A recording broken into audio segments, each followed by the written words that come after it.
Assalamualaikum warahmatullahi wabarakatuh. Apa kabar semuanya? Semoga selalu sehat, dilancarkan rezekinya, dimudahkan segala urusannya ya. Amin. Di video kali ini saya akan berbagi informasi mengenai aturan terbaru bantuan sosial PKH tahap pertama tahun 2024 di bulan Januari tahun 2024. Kira-kira ada aturan terbaru seperti apa ya?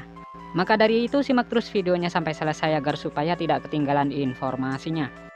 Oke, langsung saja pada berita pentingnya ya, yaitu peraturan bantuan PKH di tahun 2024 mendatang. Nah, untuk para KPM PKH dimanapun kalian berada, jadi di tahun 2024 nanti ada aturan terbaru ya mengenai pencairan bantuan PKH di tahun 2024. Dimana untuk pencairan bantuan PKH di tahun 2024 itu masih sama ya, ada yang melalui kartu KKS, ada juga yang melalui kantor pos Indonesia. Dan nominalnya pun bisa berbeda-beda ya, tergantung komponen yang dimiliki. Selain itu juga sudah ada peraturan yang sudah ditetapkan dalam hal pencairan PKH di tahun 2024. Jadi untuk bantuan PKH itu adalah bantuan bersyarat ya. Jadi harus memiliki komponen PKH seperti anak balita, anak SD, anak SMP, dan anak SMA. Kemudian penyandang disabilitas berat dan juga komponen PKH lansia serta komponen ibu hamil. Nah, itu adalah komponen PKH ya.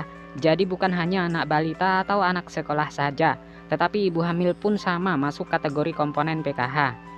Kemudian dari 7 komponen bantuan PKH tersebut, ada 13 kriteria yang menentukan bantuan PKH-nya bisa cair.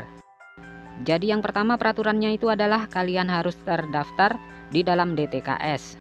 Jadi mulai dari anak balita, SD, ibu hamil, kemudian anak SMP dan SMA, penyandang disabilitas berat dan lansia harus masuk di dalam DTKS dan aktif sebagai penerima bantuan PKH ya.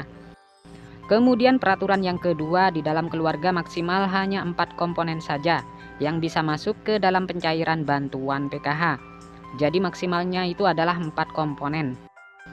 Kemudian peraturan yang ketiga, prioritas bantuan PKH yang memiliki komponen datanya itu harus aktif dan padan antara di DTKS dengan Dukcapil.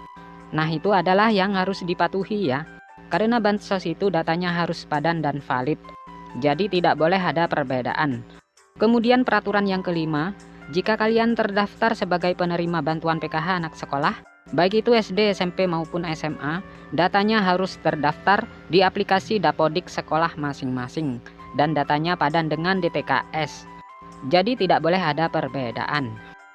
Selanjutnya peraturan yang keenam, untuk komponen PKH balita yang disebut sebagai komponen PKH balita itu adalah hingga anak yang kedua saja ya. Apabila ada balita ketiga ataupun balita keempat dan seterusnya, maka sudah tidak dapat dibilang penerima PKH lagi ya, karena cukup dibatasi sampai balita kedua saja. Selanjutnya untuk komponen anak balita umurnya itu adalah umur 0 sampai dengan 6 tahun. Jadi jika sudah lewat 6 tahun itu bukan kategori anak balita lagi ya, tetapi sudah masuk ke jenjang anak sekolah SD.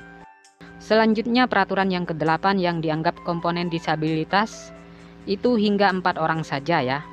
Jadi maksimalnya itu ada 4 orang ya yang bisa menerima bantuan PKH disabilitas dalam satu keluarga. Kemudian selanjutnya untuk komponen lansia, peraturannya adalah yang dibilang komponen PKH lansia sama ya, seperti penyandang disabilitas, yaitu maksimal 4 orang saja yang masuk dalam pencairan PKH. Jadi dalam satu keluarga maksimal 4 orang ya, untuk penyandang disabilitas dan komponen lansia. Kemudian peraturan yang selanjutnya untuk komponen lansia tersebut usianya harus mencapai minimal umur 60 tahun. Kemudian yang selanjutnya untuk komponen cucu itu juga bisa masuk ke dalam pencairan bantuan PKH asalkan lolos sebagai penerima dan memenuhi persyaratan. Kemudian peraturan yang selanjutnya untuk komponen ibu hamil. Nah, yang dianggap atau dibilang komponen ibu hamil adalah hanya sampai kehamilan yang kedua saja. Jadi apabila hamil yang ketiga kali atau keempat kalinya itu sudah tidak bisa dapat bantuan PKH.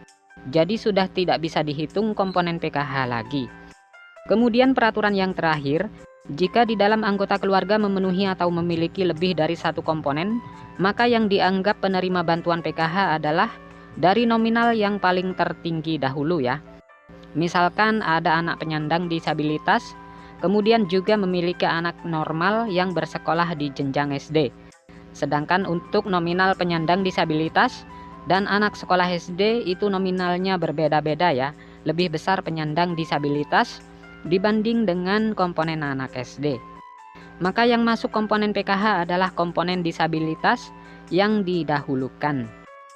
Jadi sudah jelas ya, itu adalah peraturan bantuan PKH di tahun 2024. Nah, sekian dulu, semoga video ini bermanfaat. Sampai bertemu di informasi selanjutnya. Assalamualaikum warahmatullahi wabarakatuh.